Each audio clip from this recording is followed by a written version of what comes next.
Welcome to the Real Estate Pros Show, where we interview real estate investing professionals from coast to coast, as well as the service providers that serve the real estate investing industry. Our goal is simple: share what's working now to help you improve and scale your business to the next level and meet the pros that can help you get there. Real Estate Pros is powered by Investor Fuel, America's leader in helping real estate investors and professionals build the business you need to live the life you've always dreamed of. Let's start today's show. Property insurance for real estate investors doesn't have to be difficult, but it does need to be there to protect you when you need it. MyInvestorInsurance.com not only provides insurance at 15 to 30% cheaper than traditional agencies, it's built specifically for real estate investors like you. You can set up an account in about 2 minutes, get quotes on properties, turn on and turn off insurance for your fix and flip or rental properties in around 2 minutes without having to talk to anyone directly, all through our portal. There's no better way or faster way to make sure you've got the coverage you need to protect you, and no more lengthy policies either. Once you're set up, you're billed monthly and prorated by the day for however long your policy is active. It's powered by MSI, the third largest independent MGA, with 1.5 million customers and more than $1 billion in cumulative premiums written. Get set up today in about 2 minutes at myinvestorinsurance.com/fuel. Hey folks, welcome back to the show. Today on the show, we have a creative solution-based real estate agent who leads a team doing lots of creative deals out there in Connecticut. Jay Lirette. Jay, welcome to the show. Dylan, how are you today? I'm doing well. I was telling you before hopping on here that I'm in North DFW in Denton, and I'm grateful that there's no, tornadoes or inclement weather here today. How is it out there in Connecticut? It's a little bit rainy. But par for the course, right? Absolutely. I always like to start off at the top by asking folks, how they got into the real estate space. Well, I was corporate America. I call it the Work to Die program. I was basically working 70 hours a week when I ended up getting fired for being late too many times. And I was actually going business to business, just asking for 15 minutes of their time, business owners' time, of, what I wanted to do next. And one of the people that I met was now a good friend of mine, Tony Shabbat. He's a real estate agent out here, but he was one of my mentors in the beginning. And I was giving him so many referrals that he was just like, you got to go get your license so I can give you the proper referral fee. He ended up making me a deal where he was like, go get your license and I'll pay for everything. So I ended up going for it. I went for insurance first, and I couldn't retain the information. I read the same paragraph about 6 times, and then real estate, I just took a love to it. So it definitely was the right choice. I have to agree with you, and also say that if people are going to be doing something that's their vocation, their career, their job, the thing that they spend most of their time doing, enjoying it is probably one of the biggest, I would say, fastest ways to scale. Because if you don't, where is the motivation going to come from? Some people will maybe argue with me and say it's not that important. You can just use discipline, and discipline beats motivation. But I genuinely love real estate. I love everything pretty much about it, even the things that other people are frustrated with, maybe like tenants and, dealing with the legal. I think it's all fascinating to me, versus I as well went the insurance route, and I got my license, but I just wasn't passionate about it, Jay. I don't know what it was. Yeah, I could totally agree and totally resonate with the insurance part. I read the same things over and over and over. And then when I was like, I can't retain this, they said, oh, you don't need it. You just need to pass the test. And I was like, well, if I can't retain it, I can't pass the test. So, I failed the real estate exam twice. And then I went in there with a personal. Yep. I went in there like, this is personal. Let me tell you about this. So this is funny because the real estate exam in Texas is notoriously hard. And I've had brokers from other states, I would say offline, tell me I tried to take the real estate exam in Texas, or I did, and I failed it. Stop living on an island and join the #1 mastermind in America for professional real estate investors. Investor Fuel is a community of hundreds of the nation's top investors working together to build stronger businesses and better lives. In addition to the amazing community of real estate investors acting as a board of advisors for one another, Investor Fuel members have access to 100% funding on purchase and repairs for our members only, a health insurance program, and benefits and discounts that more than pays for the membership of most of our members, meaning it's actually costing you money to not be a member of Investor Fuel. If you're looking to scale your business and build a business that allows you to live the life of your dreams, please visit investorfuel.com today and book a call with our team. And I was like, yeah, it's ridiculously hard, I would say, or not ridiculously, but it was for me. And thank goodness I passed on the first try, but I would say I was in the scared straight category, because when I was going through real estate school, first of all, I tried to do it online. It was 180 hours. I wasn't getting through it. Then I went to the real estate school, and they kind of allow you to I would say, speed up through some of the 180 hours because you're in there personally. But there were so many people, Jay, who failed it twice. People who failed it multiple times. I think after a certain number, you have to retake courses and whatnot.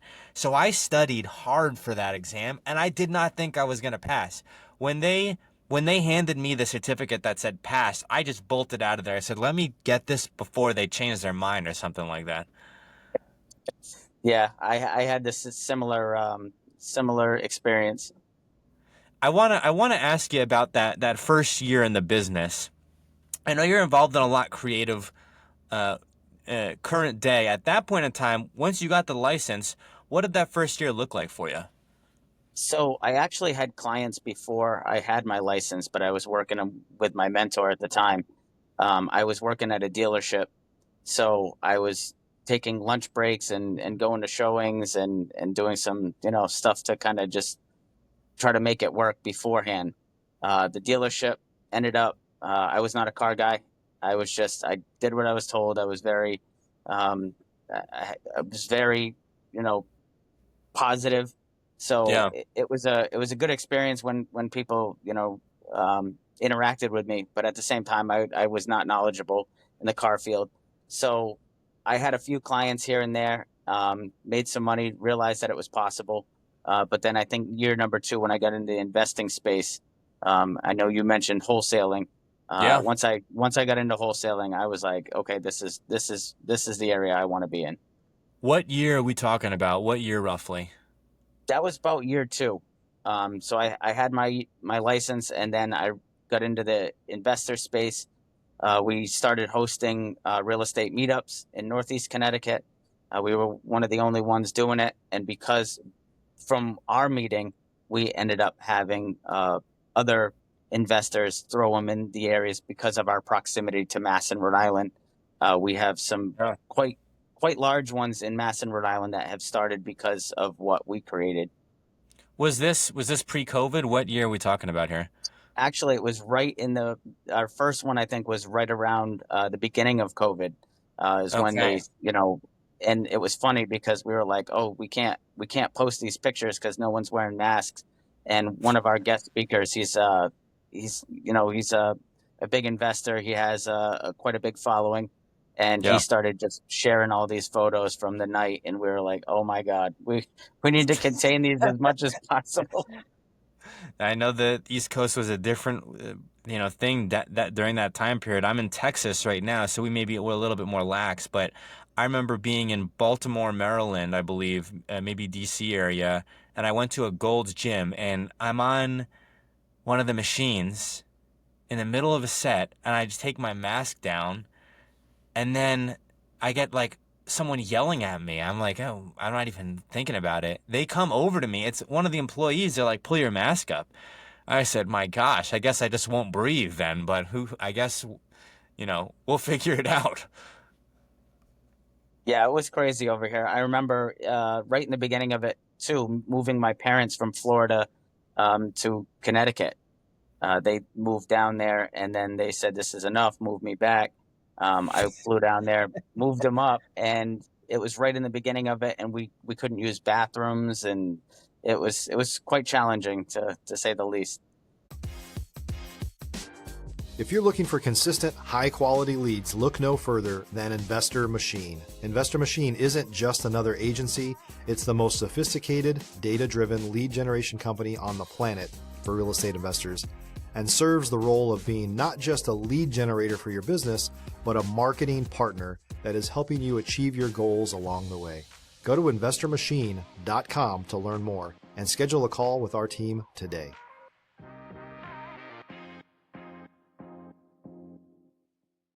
Now, in the real estate space, it was actually, I would say, good conditions, right? You had low rates, you had lots of buyers. So working with, on all sides, working with investors, working with people who are looking at homes, it was a great time to be a real estate guy.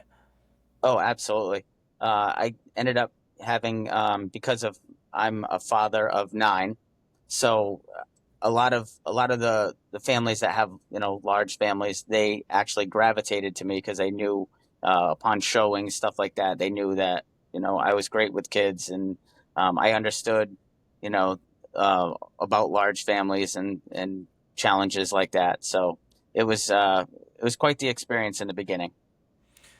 I want to pivot a bit here, Jay, and ask you about the creative space.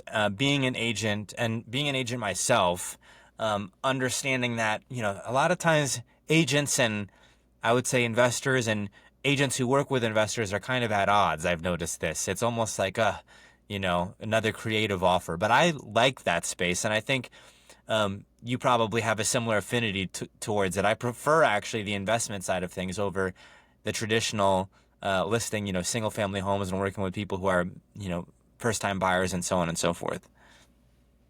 Yeah, it's a lot less emotions involved. So we deal with a lot of sellers that have property with situations. We had one where it was an older woman who was facing foreclosure. We created a few solutions. We ended up getting her the best solution for her situation. We felt great about it. We ended up, taking over her mortgage while we renovated the property, and it went very well. So then there's other situations where there was a hoarder house. The woman, quote unquote, said she was drowning in the ocean. We ended up, giving her a lifeline and pulling her out. She couldn't own the house because she has situations. She couldn't own it, and it was a hoarder house. Had tons of liens on the property, and she's like, I don't have the money for them. They're still in my name. We ended up coming in, basically giving her the solution that we'll take over everything. We'll clear the debt. We will take over, like the mess, anything. We just said to get your stuff, and we'll take care of the rest. So I want to pivot a bit here, Jay, and talk about I would say, I'm trying to come up with the right term here, but I would say mutually beneficial creative deals when there is distress. Because we were chopping it up, Jay, before hopping on here. And I think a lot of people I don't want to say anything negative about the wholesale space, but as a wholesaler who was unlicensed for 2 years and now someone with a license, I have a different perspective. And I think a lot of times people are like, take it or leave it, cash offer, boom, and that's it. But there's also so many other possibilities. And then specifically creative ways where I would say sellers can be benefited apart from just that initial cash payment to effectively vacate the property. And I know you're involved in lots of creative deals. What's been your perspective on this space? And, maybe walk me through some of the more creative deals that you've done. yeah, and I think you hit it right on the head. Is that cash offers? That's the way majority of companies go after properties. They give a cash offer and take it or leave it out in 30 days. We tend to lead with our creative situations or solutions, and we also have a cash offer. We did one the other day where the lady just wanted to be out. We said we can close in 10 days, so we can do that, but we don't lead with it. Some of the things that we offer, if there is a mortgage, that's one of the first questions I ask. If there's a mortgage, because then it just defines the offer strategy. If there's a mortgage, then we can take over the mortgage, obviously with a subject to. If you're a new or newer real estate investor looking to launch or grow your real estate investing business, please check out Investor Fuel Club. It's a coaching community, but unlike anything you've ever seen before. And you can actually partner with members of our mastermind from coast to coast on deals right in your market. There's no better opportunity to build a consistent business than to literally partner with pros to help you avoid costly mistakes, avoid the need for capital to do deals, and help you eliminate your fears as you're starting your business. Learn more about Investor Fuel Club at investorfuel.com/club. But our subject twos are usually short term. We use them short term to utilize usually a good interest rate. The one that we had was a 3.2% interest rate, so it's cheaper than hard money just to take over that loan for short term while we do the renovation. We try not to take over long term. We know people have, it just is not usually a good situation for the seller. If there's no mortgage, then we usually use like a seller finance, or we've been doing a lot of deals where we can give like half down. So we give them what they need to get out or move on. In both situations, if they have a mortgage or not, we pay off the mortgage and then give them a little bit for moving expenses or their next future endeavor. And then we basically have a seller's note on the end. We've done lease options. We've done joint venture or novation agreements where we come in, we renovate the property while the seller still owns it. We'll just be a joint venture at that point, and we get them what the property is worth, and then we cash out after the sale. I want to ask you about exit strategies. Are you looking at flips on these? Are you looking at holding onto these? Are you turning any of these into short term? Is short term even a possibility out there? Do you make a lot of affordable housing? Where do you see a lot of exit strategies? Is it one particular vertical or is it multiple? It's basically by the deal. I have a very big philosophy in that every transaction is different. I have also an analogy where I say, if you and 9 other people walked into a grocery store with a different list, different recipe, and different budget, are you all coming out with the same items? So it's very case by case situations where if novations, it's usually a flip.